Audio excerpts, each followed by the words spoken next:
بسم الله الرحمن الرحیم واما الحالة الثانیہ وهي تعذر الجمع فلا تلوم علین ایضا. جب دو احادیث کے درمیان تعارض آ جائے یا قرآن کی دو آیات کے درمیان تو علماء کوشش کرتے ہیں کہ سب سے پہلے تطبیق کرے ان دونوں کے درمیان. تطبیق کا مطلب یہ ہے کہ اس حدیث پر بھی عمل کرے اور اس پر بھی عمل کرے، دونوں پر عمل کرے. ایسا کوئی راستہ نکالے کہ دونوں احادیث پر عمل ہو جائے. لیکن اگر جمع ممکن نہیں ہے، ایسا حالت پیدا ہو جائے، ایسی صورتحال پیدا ہو جائے کہ جمع ممکن نہ ہو، تو اس وقت پھر علماء کیا کرے ہے، وہ نسخ کا راستہ کہ دوسرا ایک کے اوپر منسوخ کا حکم لگاتے ہیں اور دوسرے کے اوپر ناسخ کا. تو پھر ناسخ کے اوپر عمل کرتے ہیں اور منسوخ پر عمل نہیں کرتے. ایک حدیث منسوخ ہو جائے گی اور ایک ناسخ. وہ کہتے ہیں اذا لم يمكن الجمع فإن الباحث ينتقل للمرحلة الثانية. جب جمع ممکن نہ ہو تو باحث دوسرے مرحلے کی طرف منتقل ہو جاتے ہیں، لیکن وہ کیا ہے، نسخ. لیکن شرط یہ ہے کہ ان يثبت عنده المتأخر، تاریخ کا پتہ ہو. یعنی آپ جب ایک حدیث کے اوپر منسوخ یا ناسخ کا حکم لگاتے ہیں تو تاریخ معلوم ہوگا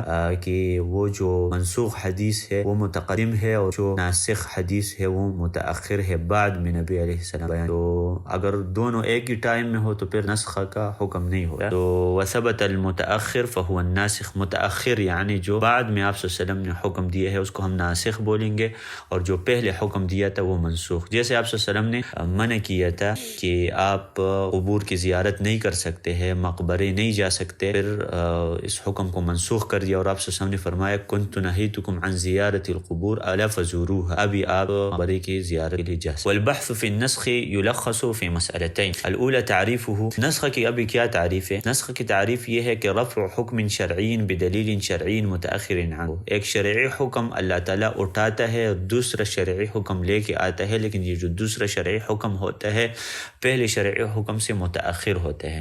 الثانية شرط القول بالنسخ وامثلة ذلك. واعلم انه لا يجوز القول بالنسخ الا بشرطين. کسی حدیث کے اوپر ناسخ منسوخ کا حکم لگانا اس کے لیے دو شروط ضروری ہے. نمبر ایک یہ ہے کہ ان يعجز الانسان عن الجمع، کہ عالم دو احادیث کے درمیان جمع نہیں کر سکتا، جمع ناممکن ہو جائے، تطبیق ناممکن ہو. اگر تطبیق ہو سکتے ہے تو ٹھیک ہے، لیکن جب تطبیق نہیں کر سکتے پھر آپ نسخ کی طرف جاتے ہیں. دوسرا شرط یہ ہے کہ قرائن اور دلائل سے یہ ثابت ہو جائے کہ جو دوسری حدیث ہے جس کو آپ ناسخ سمجھتے ہیں وہ ٹائم میں لیٹ ہے، متأخر ہے. مثال ما ثبت النسخ فی الحدیث نفسه. تو کبھی ایک حدیث کے اندر ایک ہی حدیث میں ناسخ منسوخ دونوں ہوتے ہیں. جیسے نبی صلی اللہ علیہ وسلم نے فرمایا کنت نہیتکم عن زیارت القبور، میں نے قبور کی زیارت سے منع کیا، فزوروها، ابھی زیارت کر سکتے. تو یہاں پر ناسخ اور منسوخ ایک ہی حدیث میں موجود ہے. اور کبھی ناسخ ایک حدیث دوسرے حدیث ہوتے ہیں. اچھا، اب یہ مسئلہ آتا ہے کہ النسخ یعرف بامور. نسخ کا پہچان کیسے ہوگا، یعنی ہمیں کیسے پتہ چلے گا کہ یہ حدیث منسوخ ہے اور یہ ناسخ ہے؟ اس کے لیے علماء نے طریقے بیان کیے. سب سے پہلے یہ ہے کہ ما ورد فی النص، صریح نص میں آپ صلی اللہ علیہ وسلم نے یہ بات بیان کی ہوگی یا اللہ تعالیٰ نے قرآن کی کسی آیات میں یہ بتایا ہوگا کہ جو پہلا حکم میں نے دیا تھا ابھی وہ منسوخ ہے اور یہ دوسرا حکم آیا. جیسے قرآن میں یہ موجود ہے. اور پہلے یہ تھا نا کہ اگر کوئی عورت زنا کرتی ہے تو اس کو گھر میں بند کرے، امسکوہن فی البیوت حتی یتوفا. پھر بعد میں حکم آیا کہ اس کو رجم کیا جائے. تو یہ دیکھ کہ قرآن میں نص موجود ہوگا، نص سے قرآن حدیث سے ہم پتہ چلا سکتے ہیں کہ یہ ناسخ اور یہ منسوخ ہے. دوسرا یہ ہے کہ صحابی کی وضاحت سے، صحابی اس بات کی وضاحت کرے گا کہ یہاں پر ایک حدیث منسوخ ہے اور ایک ناسخ ہے. جیسا کہ جابر رضی اللہ تعالی عنہ بیان کرتے ہیں کہ نبی صلی اللہ علیہ وسلم اسلام کی ابتدا میں ہر اس چیز سے وضو کرنے کا حکم دیتے تھے جس کے ساتھ آگ ٹچ ہو جائے. مثلا سبزی کسی نے کھایا ہے تو تب بھی وہ وضو کرے گا، لیکن بعد میں نبی صلی اللہ علیہ وسلم نے صرف اونٹ کے گوشت کے علاوہ باقی چیزوں کو منسوخ کر. تیسرا یہ ہے کہ تاریخ سے پتہ چلے گا کہ یہ چیز جو متقدم حکم ہے منسوخ ہے اور جو بعد ہے وہ ناسخ ہے. تو اس کے بعد کہتے ہیں الحالۃ الثالثہ وإلا فالترجیح. ہم نے کہا نا جب دو احادیث کے درمیان تعارض ہو تو عالم سب سے پہلے تطبیق کا راستہ اپناتا ہے، اگر تطبیق ممکن نہ ہو تو نسخ کا راستہ اپناتے ہیں. ابھی تیسری حالت یہ ہے کہ ترجیح کا راستہ اپناتے ہیں. ترجیح کا مطلب یہی ہوتا ہے کہ ایک حدیث پر عمل کرے اور دوسری حدیث کو ضعیف قرار دے. اس کی مثال یہ ہے کہ میمونہ رضی اللہ تعالی عنہا بیان کرتی ہے کہ نبی صلی اللہ علیہ وسلم نے مجھ سے نکاح کیا اور وہ احرام کے حالات میں نہیں. ابھی ایک یہ حدیث ہے کہ وہ احرام کے حالات میں نہیں تھے. دوسری حدیث ہے ابن عباس رضی اللہ عنہ فرماتے ہیں کہ تزوج میمونہ وهو محرم. آپ صلی اللہ علیہ وسلم نے احرام کے حالات میں میمونہ سے سے نکاح کیا ہے۔ تو میمونہ خود کہہ رہی ہے کہ مجھ سے احرام کے حالت میں نکاح، لیکن ابن عباس کہتے ہیں کہ احرام دونوں احادیث میں تعارض آیا، تو اس تعارض کو کیسے حل کریں گے؟ ابن عباس کے قول کو رد کریں گے، اس کو مرجوح سمجھیں گے، اور میمونہ کے قول کو راجح سمجھیں گے کیونکہ وہ صاحبۃ القصہ ہے، اس کو زیادہ پتہ ہے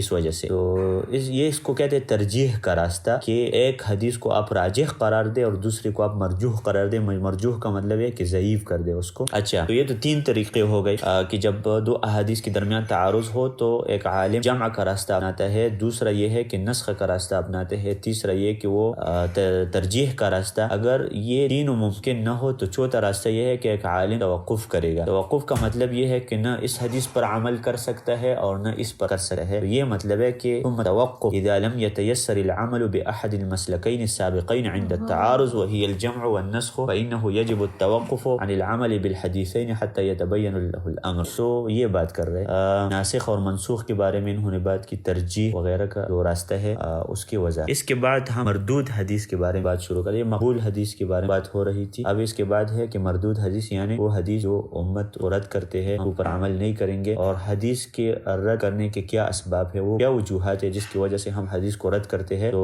سب سے پہلے اسباب الرد بالسقط وما ينتج عنه عن سقط کی وجہ سے۔ سقط کا مطلب ہے گر جانا، یعنی سند میں کوئی راوی گر جاتا ہے، اس کی وجہ سے ہم حدیث کے اوپر حکم لگاتے ہیں کہ یہ حدیث ضعیف ہے۔ اور تو سب سے پہلے اس کے بارے میں بات یہ سقط کی وجہ سے۔ لما فرغ المصنف من الكلام على الحديث المقبول، مقبول حدیث کے بارے میں جب ابن حجر نے بات کی، انتقل الى الكلام على الحديث المردود، ابھی مردود حدیث کے بارے میں بات کرے گا۔ مردود حدیث ضعیف کے اقسام ہے، بلکہ ضعیف حدیث کی جتنی بھی اقسام ہیں وہ مردود کے تحت آتے ہیں۔ فذکر اسباب الرد، ابن حجر رحمہ اللہ ابھی اسباب الرد بیان کر رہے ہیں، اور سب سے پہلے کہتے ہیں کہ حدیث رد کرنے کے 2 مین اور رئیسی اسباب ہے، وہ کیا ہے؟ سب سے پہلے السقط فی السند، سند میں کوئی راوی گر جائے گا، والطعن فی الراوی، دوسرا سبب حدیث رد کرنے کا یہ ہے کہ راوی میں کوئی مسئلہ ہے۔ تو اس وجہ سے سقط کا کیا مطلب ہے؟ سقط کا مطلب ہے کہ راوی کا گر جانا۔ تو راوی جو گر جاتا ہے اس کے بھی 3 حالات ہیں۔ پہلے حالت یہ ہے کہ اول الاسناد، سند کے سٹارٹ میں راوی گر جاتا ہے، جیسے صحابی تابعی سیدھا رسول اللہ سے روایت کرتا ہے، صحابی کو گراتا ہے، او فی آخرہ، یا حدیث کے آخر میں، او فی اثنائہ، یا حدیث کی بیچ میں۔ تو اس کی 3 اقسام ہے۔ تو ابھی جب یہ 3 اقسام ہے تو اس کے بعد ہم احادیث کے اقسام بیان کریں گے کہ وہ احادیث جو سند میں راوی کے گرنے کی وجہ سے ضعیف ہو گئی ہے، اس کے نام کیا ہے، ان احادیث کے نام کیا ہے۔ تو سب سے پہلا المعلق حدیث ہے۔ المعلق وہ حدیث ہے جو ایک عالم ہے، مثلا امام بخاری رحمہ اللہ ہے، وہ ایک یا ایک سے زیادہ راوی حذف کرتے ہیں۔ مثلا امام بخاری کہتے ہیں کہ نبی صلی اللہ علیہ وسلم نے فرمایا، ابھی بخاری تو آپ صلی اللہ علیہ وسلم سے ملے نہیں ہے نا، تو اسی کو معلق حدیث کہتے ہیں۔ معلق، بخاری میں معلقات بہت سارے موجود ہیں کہ امام بخاری کہتے ہیں کہ نبی صلی اللہ علیہ وسلم نے فرمایا، سارے سند کو حذف کر دیا، تابعی کو بھی گرا دیا، صحابی کو بھی، تبع تابعی کو بھی، اور سیدھے نبی صلی اللہ علیہ وسلم۔ مثلا اس کی مثال یہ ہے، امام بخاری اپنی کتاب باب وجوب صلاة الجماعہ میں کہتے ہیں، وقال الحسن ان منعته امه عن العشاء في شفقة لم يطعها، کہ ایک شخص کو اپنی امی نے منع کیا کہ مسجد میں نہیں جانا ہے عشاء کے ٹائم، کیونکہ خوف ہے اور ڈر ہے، تو یہ شخص اپنی امی کی تابعداری نہیں کرے گا۔ ابھی یہ جو حدیث ہے امام بخاری نے سیدھا حسن بصری سے روایت کی، قال الحسن، سند کے بغیر، تو سند میں کئی راویوں کو حذف کر دیا۔ ابھی امام بخاری حسن بصری سے ملا نہیں ہے، بلکہ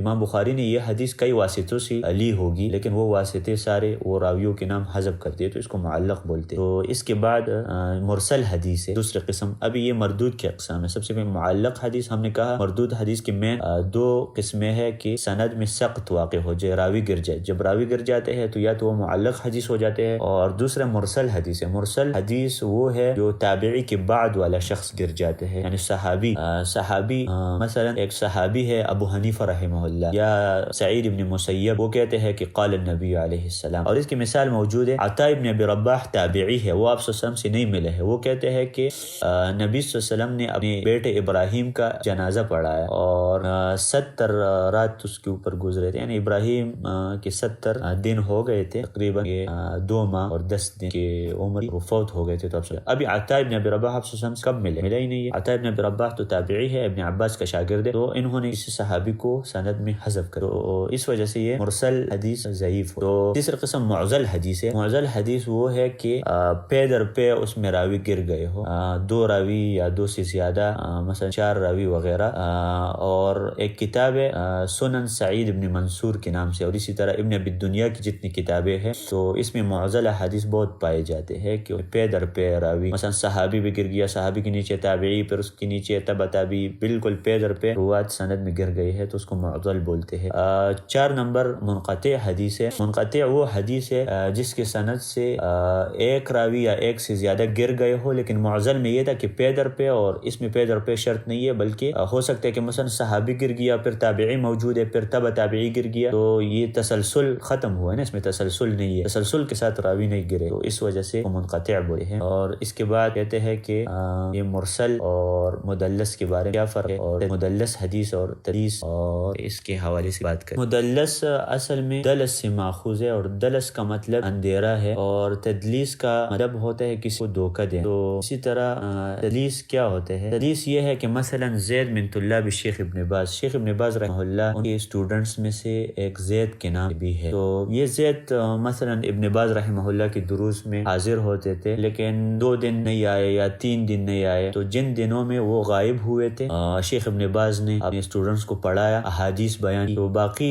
طالب علموں نے تو ان کو احادیث سنی، لیکن زید چون کے درس میں غیر حاضر تھا تو انہوں نے یہ احادیث نہیں سنی۔ پھر زید نے ان شاگردوں سے پوچھا کہ مثلا شیخ ابن باز نے کون سے احادیث بیان ہے، تو انہوں نے ان شاگردوں کے ذریعے ابن باز سے وہ احادیث روایت شاگرد کے ذریعے، لیکن پھر بعد میں اس نے تدلیس کی۔ تدلیس کا یہ مطلب ہے کہ شاگرد کا نام گرا دیا، واسطے کو گرانا، اسی کو تدلیس بولتے ہیں، اور انہوں نے ڈائریکٹ کہا کہ میں نے شیخ ابن باز سے سنا، حالانکہ شیخ ابن باز سے اس شخص کا ملاقات تو ثابت ہے۔ تو تدلیس میں بھی یہی ہوتا ہے کہ شاگرد کا اپنے استاد سے ملاقات ثابت ہے، لیکن انہوں نے وہ حدیث سنی نہیں ہے اس استاد سے جو حدیث وہ روایت کرتا ہے، تو لوگوں کو دھوکہ دیتے ہیں کہ میں نے یہ حدیث بھی سنی، تو اس وجہ سے اس کو تدلیس کے